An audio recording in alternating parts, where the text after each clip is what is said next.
以前是这样哦，我自己的判断，这是闲聊哦，我说错了就错了，就是说以前没有管制的那么严。你看现在的房地合一 2.0 等于大家就是变相的要放6年嘛，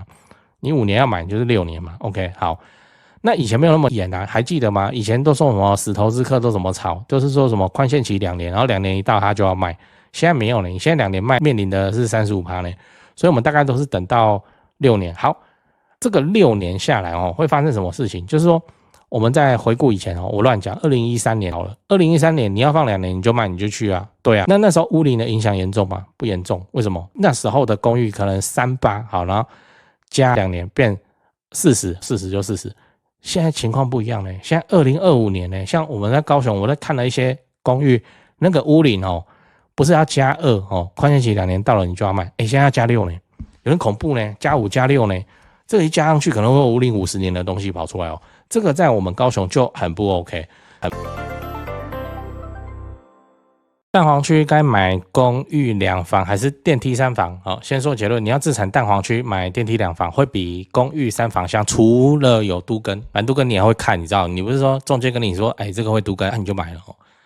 那电梯2房可以怎样爆改之后就卖更贵哦。还有我是买房阿元，订阅买房阿元，我先祝你老了有房也有钱。我们上一支影片聊了小就远3选1，该选哪一个？如果你还没看过的话，可以看一下。今天我想跟你讨论蛋黄区该买大楼2房还是公寓3房？好，来，今天我们来聊一个会员问我的问题，就是他现在买蛋黄区的房子要来自产，他的自住已经搞定了现在就是自产，然后看一看公寓3房，跟电梯2房的总价差不多呢。那这样的话，他应该要怎么选？那他说他考虑的问题是流动性，意思是说现在很多蛋黄区的预售屋都是盖电梯的2房，然后这些电梯2房的人换屋当然是直上3房，因为空间需求的关系。然后公寓3房的人3房住习惯了能够住到大楼，他们也会优先考虑3房，所以3房电梯3房才是一个好像一个普通中产阶级的最终归宿这样是不是选电梯2房会来导致它不好卖这样来一样先说结论，选电梯2房。好，这个时候又会有那个不同看法的朋友来了，你不是一直说电梯2房会过剩，怎样怎样又怎样怎么现在要叫人家买电梯2房？对，我就是认为电梯2房会过剩。但我们现在讲的地方是蛋黄区呢，蛋黄电梯2房这有问题呢所以你要知道在蛋黄区该怎么选自产的房子。那这次我们就来讲蛋黄区自产刚好也因为现在的那个美国川普关税事件，讲讲为什么买蛋黄区的房子是可以避险它有那个避险的成分跟作用。蛋黄区的房子是这样，它的辐射范围是有限的，居住空间是有限的这是物理上的居住空间就像是说忠孝复兴不是超热闹吗来，你把忠孝复兴捷运站来插一个点，然后半径1公里去画一个圆就是假设这个麦克风是忠孝复兴半径1公里，这样半径1公里这其实蛮大咯，你这样子画一个圆，好吧，就是说走路10分钟可以到的地方。请问这个范围里面盖多少房子？每一间房子有多高？能塞好几十万人吗？塞不下啊，对啊，塞不下它的物理上它就是只能够住，那个人数都是可以一个一个数出来的，你知道吗那就算每一间房子都都更，然后盖好盖满都在那个30楼以上，这样子你觉得那边能住10万人吗？住不进去啊，对啊。但是忠孝复兴这边上班的人，你信不信？那就是因为这个蛋黄区的硬体条件的，就是我说的这个现实物理层面所以今天大家在买这个忠孝复兴旁边蛋黄区的中古电梯大楼2房，请问有问题吗？这个有需要担心卖不掉吗？对啊，那个每日流动要去内科上班的因为什么科技大楼在那边，通通路过这个忠孝复兴这边就住不了那么多了，你知道？他又不是说像淡海新市镇，然后全部都拉去淡水，然后那边要是产业有发展起来的话，当然现在是没有嘛。要是有发展起来的话，这些人足不出户都在淡水里面就好了。在淡水上班工作然后小朋友在那边上课，他不用什么进台北市，这件事情就没有发生嘛那蛋黄依然还是蛋黄，就是这样子嘛，总是会有人愿意接手。你就看你的指标嘛，那边的房子那边的地址，银行愿不愿意估到8成？如果是8成，那我说首购了那8成那就稳了银行都愿意。对啊那你看我们之前之前一段时间讲蛮久了，那个玩物志这是另一个 YouTuber 做代理的，那你看他买的就是中古两房啊，然后还是有人接手啊，那支影片你还没看过的话，我建议你去看一下为什么要换房，这不是证据吗？真的，为什么很难找得到这么详实去叙述的证据？他把他家都拍出来给大家看。他说他有2个儿子住2房，住到大儿子22岁，小儿子16岁。你看这张图，这截图，你们看到上下铺呢？这个有没有那个怀念当兵的感觉哦？当然当兵有个烂嘛，木板，然后我的那个木板还有一个蚂蚁窝，吓死！那个蚂蚁这样跑进来那么快哦，我们去出操回来，然后里面躺就被咬，什么东西？然后下铺是一堆蚂蚁，我一看，我干怎么快？就这样那上下铺，你们很怀念上下铺？在22岁，然后住家里要睡上下铺。对不对？这个很不方便嘛。打个手枪那边这个床都要晃，那个下铺的都知道你打手枪，就这样嘛。那先说，我不是要讲这个玩物质怎么样，我自己都很常在看他的影片，我只是要表达说，蛋黄区的中古电梯两房还是会有买家愿意接手的，还是会有愿意。对，我再补充一下。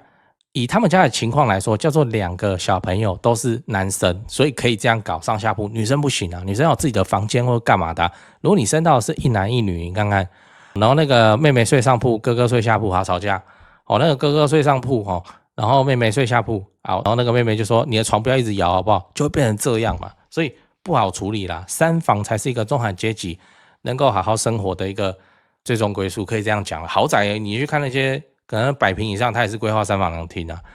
那我只是要表达说，你就住到你要换屋，你抛出来的这个蛋黄区的中古电梯两房 OK 啦买家还是愿意接手就有那个小情侣就还没生的或是生的小朋友还小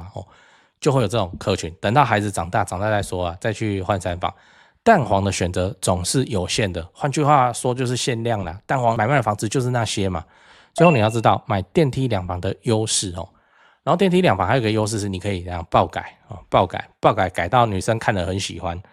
怎么改你可以去看我的会员影片。哇，这个真的是个很夸张的东西那这一次的里面就讲怎么改什么样子租客会喜欢，然后你拉高租金会很好拉高，然后你要卖掉也会很好卖。我分享几张图给你看。来，第一张，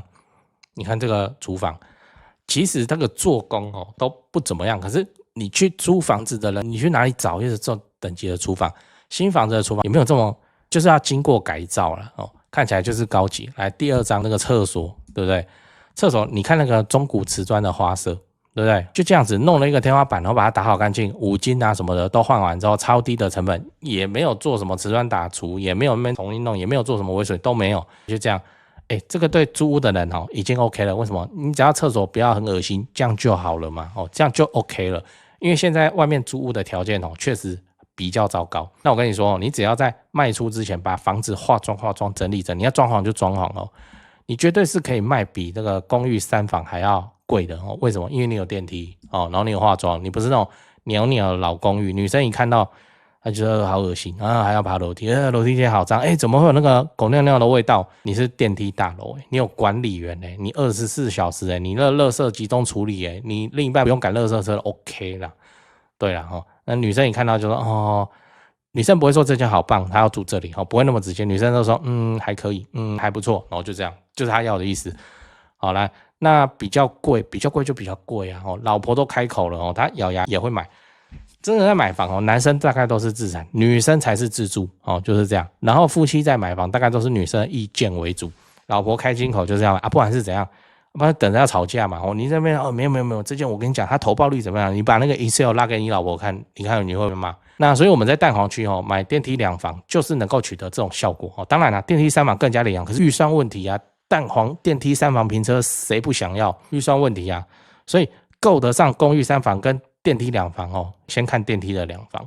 来一个进可攻退可守，而不是说你选公寓3房，那你大概只剩等都更这条路。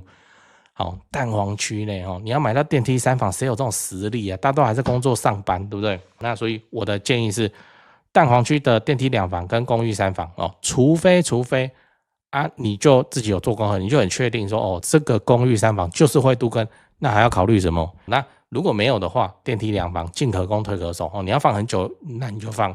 那你那6年一到然后看到有这个增值，那你要把它处分掉，然后去让你自己的小换大旧换新，换到蛋黄区的电梯3房甚至4房，那就 OK 吧，那就去吧，大概就是这样选择。我今天的这一集就是很针对那个会员问的状况来做解释那他也没讲说他的标的物的公寓三房会不会有那个都更的潜力，就没讲嘛，所以就这样。那所以我做了今天这样的分析，应该是四平八稳应该没有那边乱搞什么极限操作，那边嘎巴伊那多谁？对这几件事情先讲，不然怕忘记。就现在不是房地产吹冷风嘛，这已经是事实了。那我自己的观察是这样跟你分享一下。先说台北台北市、新北市。那台北目前依然持续在成交那成交的行情没有特别的高，也没有特别的低，就行情这样。只是说现在的买方分布已经变成说 50% 是自住换屋那 50% 是财富传承，投资客几乎都离开台北了。那我想这个也不赖嘛，就没有投资客在那边恶性炒作那前面讲到那个 50% 自住换屋，自住换屋很重要的考量就是小朋友的学区所以蛋黄依然非常坚挺那 50% 的财富传承那财富传承讲的就是就天龙人嘛有钱的天龙人。那通常都是怎样？长辈就是看生几个小孩，然后每个小孩一人帮他们买一间这样要给小孩的这种属性。所以他那个也没有要投资，也没有要炒作啦，就是保值就好财富传承那你有钱，你要放在全台湾最顶尖的房地产市场来自住换屋或是财富传承都可以只是说现在成交在4500万以上已经是目前的常态我居然还有观众去买超过1亿的大安区房子，然后他们说我台北前辈的团队服务是非常的顶级他们的家族很满意这样。对，所以你要看那些财富传承用的房子或者好学区的房子你就加我前辈的 LINE 小老鼠拜台北，小老鼠买台北这样，加了你就看到他的大头贴那个是助理在顾的那他们会不定期的 po 这些房子给你参考。OK 那讲完台北讲高雄高雄的情况是也一样市场降温那之前的乱买乱出价族群就不见了，我认为这样很好，因为这样子我们就可以专心瞄准重大建设，就比较不会有那外行乱出高价的乱，你知道。那自从我拍了会员影片我会员影片不是说都会拍重大建设嘛，那陆陆续续我拍了高雄的重大建设有楠梓台积电到凹子底3大开发案，富邦凹子底 BOT 案，到71期4地重划，新高雄火车站，到亚洲新湾区你们观众很奇怪我拍一个重大建设，你们就跟着买一个重大建设附近。高雄我是很有信心没想到说这个观众好像比我还有信心买的比我还贵，买的比我还多真是蛮夸张那看好高雄，你瞄准重大建设，就找我推荐的台湾房屋美术之星店那在高雄你要卖还是要买那你就给他们一条龙就好了，就跟我一样，我过去10几年都是他们处理的，这是真的那我付的中介费这样子加起来早就超过7位数，那你看我还是愿意推荐他们就是真的很没问题嘛很专业很 OK。 他们的 LINE 是小老鼠 go go go go go 小老鼠5个 go 那他们有答应我说会 po 在这支 LINE 的房子是都会挑过就是专门给买房阿元的观众。那这些房子都怎样？都适合自产，也都在重大建设旁边，你可以加那个 LINE 来看看高雄没有台北那么贵祝你自产顺利，来高雄玩得开心，赞赞。来讲八卦就是我们来谈谈公寓这件事情公寓它有几个现象当然一讲到公寓，每个人都有很多自己的判断跟意见跟故事嘛。那我的判断就是这样，现在的时代已经变成说双北，你要看公寓，你先看能不能都更，有的话，那你自己住在里面，你住的不舒服，你也甘愿，你知道？我不是说就是要来计较这个都更的收益如何怎样的，你们房地产赚成数，林北赚倍数，安那不是这样，而是说，那你要爬个5楼楼梯你自己爬起来也是心甘情愿，你不会觉得说生活的难过或怎么样因为都更嘛就这样。然后公寓它有几个现象，我个人认为公寓比较不好处理的地方是，它是大涨的最后一种产品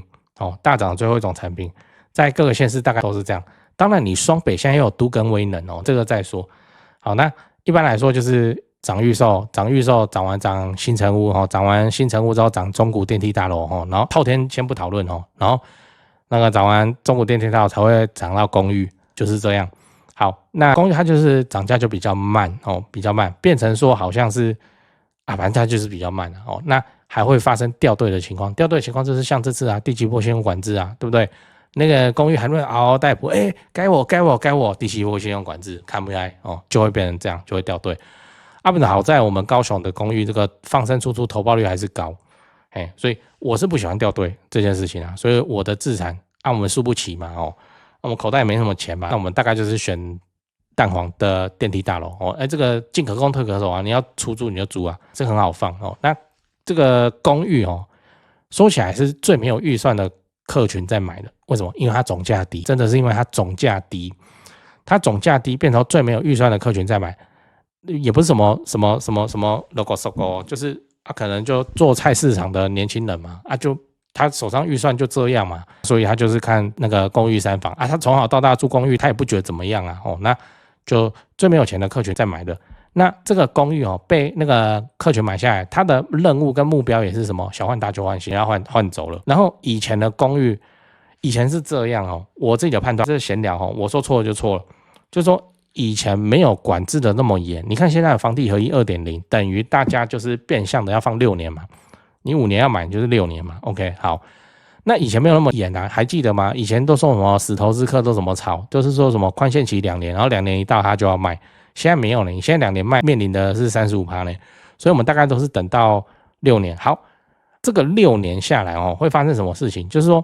我们在回顾以前我乱讲，2013年好了，2013年你要放2年你就卖你就去对那时候屋龄的影响严重吗？不严重，为什么？那时候的公寓可能38好，然后加2年变40就40，现在情况不一样呢。现在2025年呢，像我们在高雄，我在看了一些公寓，那个屋龄不是要加2宽限期2年到了你就要卖，现在要加6呢，有点恐怖呢，加5加6呢，这个一加上去可能会屋龄50年的东西跑出来这个在我们高雄就很不 OK。高雄人现在还是在喜新厌旧的程度，今天才跟那个朋友在聊，高雄还是喜新厌旧，而且高雄现在还可以喜新厌旧，反正再涨起来跟台北一样，台北现在你自己看买卖。那个台北市地政局的统计，多少比例已经是30年老屋以上，早就超过50%了。对那未来大家就会变成这样，就是老屋是一件很正常的事情。好，那可是现在的老屋老起来，我自己都会怕呢。你看，你现在2025年去买一间屋龄45的公寓，然后在你手上要卖的时候，屋龄50了，你会好卖吗？然后高雄又没有什么在都更的议题，所以。我看起来就是你要嘛，你就是想办法把那个投报收租的投报做得很高，不然你干嘛？就是你在高雄你去投公寓这件事，除非你就是投一个找人家搞到隔套隔好的他帮你把贵的钱都花完了只是他的老房都没在管，然后看起来很肮脏，看起来那学生很阳春，买来爆改成 IKEA， 大概是这种嘛。那这种房子你要卖什么卖？你就慢慢收租嘛。那现金投报率那么高，我现在看起来在高雄公寓要做，大概是做这个剧本比较合理比较合理。高雄建商要整会整透天，还不会整到公寓这里来那公寓都更的大旗之下，我现在看我也没听到什么风声，高雄在那边整合公寓的消息。这土地还那么多，你不要说美术馆美术馆还有1/3的空地还没盖呢。对那是空地呢，都整好了呢，那个买下来就可以盖了呢为什么要去整合公寓？所以双北当然不一样嘛，双北有都更议题，你会看你会判断的话，那就是屋主把它当垃圾卖然后你知道这是保障，你把它吃下来有这种为什么不做？为什么要去考虑几乎没办法都更的电梯道？那你去嘛。可是我们在高雄我现在是觉得公寓有一点怪怪的有好几个除非第一个你就是想要收租你也对那个什么增值之后要换没兴趣，那你就做。第二个，你买人家隔套收租，就像我说的，就是你的收租的投报就一直很高的情况，那你也不用卖，那个就是你们家的吃饭钱的来源这也 OK。好，那不然就是你已经第3间、第4间以上了，你剩低总价可以处理然后贷款7成，银行不贷你，你干脆现金把它买下来，现金买下来就买公寓为什么低总价就这样参考看看。